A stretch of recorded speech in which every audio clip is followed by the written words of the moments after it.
How's it going, everyone? Anthony Casey here from the Irish Freedom Party. I'm here with Luke O'Connor from the Irish Freedom Party. And we're here in Kilkenny. And Luke has been here for the last couple of days standing outside this building because it is suspected, or is it confirmed, Luke, that there will be people in here very shortly? Yeah, unfortunately, last November, we knew that there was people coming in here. It's only 5 minutes away down the road from the local TD's office, John McGuinness, of the McGuinness dynasty, I suppose. You know, they're a big political family here. Before the elections, you know, they were kind of saying, no, not on our watch, this isn't going to happen. But it's become apparent to us over the last few days. This building is ready to go. We had a video that went up on social media. It went viral.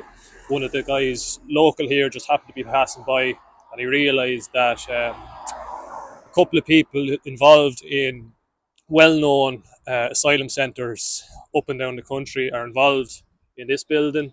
I don't want to name them for legal reasons. But, and this building this is the Riverview. It's the Riverview House. Riverview House, yeah. You know, originally, years ago, it would have been... I think it's John's Hall, it would have been called years ago.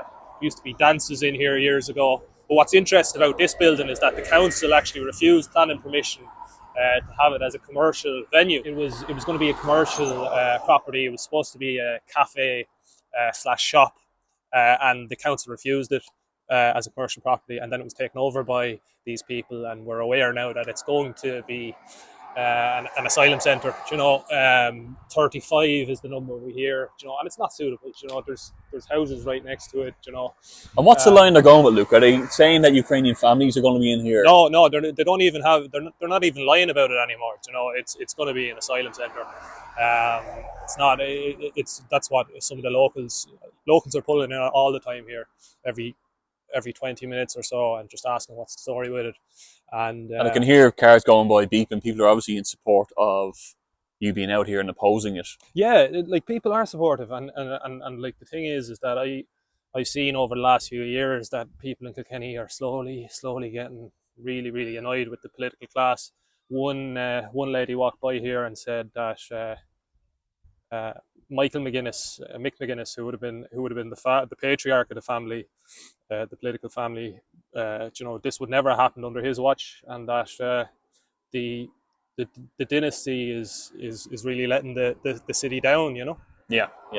I can see already. Like, it's evident that the place has been gutted. It's freshly done. It's ready to go. Really, are you expecting a bus to arrive any day? Yeah, see, that's what we're worried about. So we're just trying to keep a constant presence this week. Locals themselves, like from the immediate area, are organising something for Friday evening. So Friday 7 o'clock, we're expecting a big crowd here. You know, we're just trying to keep up a visible presence now for the rest of the week, and hopefully, you know, that because the word is getting around now, and people aren't happy. Yeah, and I heard there's a few places earmarked in. I think I heard there was a video leaked of Dave Mooney, I believe, and he was earmarking a few sites around. One that came up was Jenkinstown, which I know is County Kilkenny as well. Have you heard anything about that? I haven't heard anything about that, but I have heard locals very worried about the Heather Court Hotel in Ballyragget.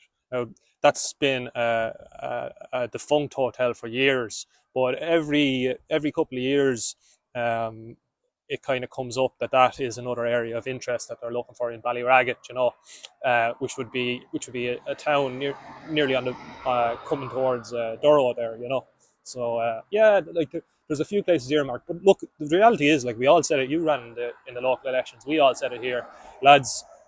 After the elections, they're going to see an opportunity because they have a 5-year term, and they won't be under as much pressure. You see that the few months before the elections, it all virtually stopped. You know, everything virtually stopped as regards to plantation centres, but they're back into full gear now. You know, I think that's a good point as well, because when we were running, we were talking out about against this, and the polls say 85% of people are afraid of mass immigration. So the 9 in 10 people walking by here are worried about the same thing that we're opposing. Yeah. I think had we got a few seats in the locals, we could have effectively, you know, put it up to people to stop. I know you can't stop everything happening, but you can stop plan permissions being reworked for certain things. I think that's going to be important in the general election. I think we're only seeing the start of of places being earmarked, you know. Yeah. Well, like the national movement in Ireland is in its infancy. You know, this kind of national populist revolt. We're basically a startup company. You know, we're fighting against big multinationals, to use that kind of metaphor. You know, and the reality is that we've been looking, myself, Herman Kelly, other nationalists have been looking at areas where we got huge votes in the locals. You know, even some of our candidates, I know, got going very late, and that even a lot of those got huge votes in their area for the amount of time that they were actually running in the election. And I just think the more professional we become, you know, we're really going to see a huge uptick in our vote, you know, because we're kind of breaking the cultural relevancy now. You know, we're after breaking through, and then after that, you know, politics is always downstream from culture. You know, it just takes a while for the political situation to catch up with it, but I think it will. Yeah, I think you're right, and I think what's different and what we specified a few times before is that, and people get this wrong a lot about our party or about some nationalist movements, that they think you're against every immigrant who's here. They think that you're against the Polish family living beside you for 10 or 20 years. And I've tried to say that in the Irish column lately as well, that we're against mass reckless immigration. Yeah. It's a whole different story than what immigration was 10 years ago, where people say, well, you know, who's in your hospitals, and what did your great-grandfather, didn't he move and walk away? And it's a whole different ballgame we're talking about. We're talking about people coming in at an alarming rate from dangerous countries who we have no idea who they are, all coming together in one pocket of the community. And nobody knows who they are. Nobody knows. A lot of times there's a correlation in other parts of Europe that they do correlate crime with ethnicity. And it is these migrants who they're not checking their background on who are akin to this crime.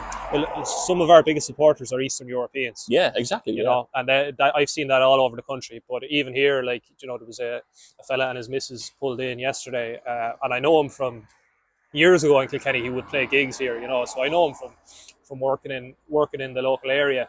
And he came in and his missus, and she's even more hardline than him, you know, on the immigration stuff, because they know the reality is a lot of the Eastern Europeans, they came here, they work like dogs, you know, we respect them for that. They assimilated into the culture of the country, you know, and like no one has a problem with that. And like it's one of the things that really galls me is that, you know, the mainstream media have made this personal with us, you know. The kind of moral, they have a moral certainty that they're virtuous and we're nefarious, you know.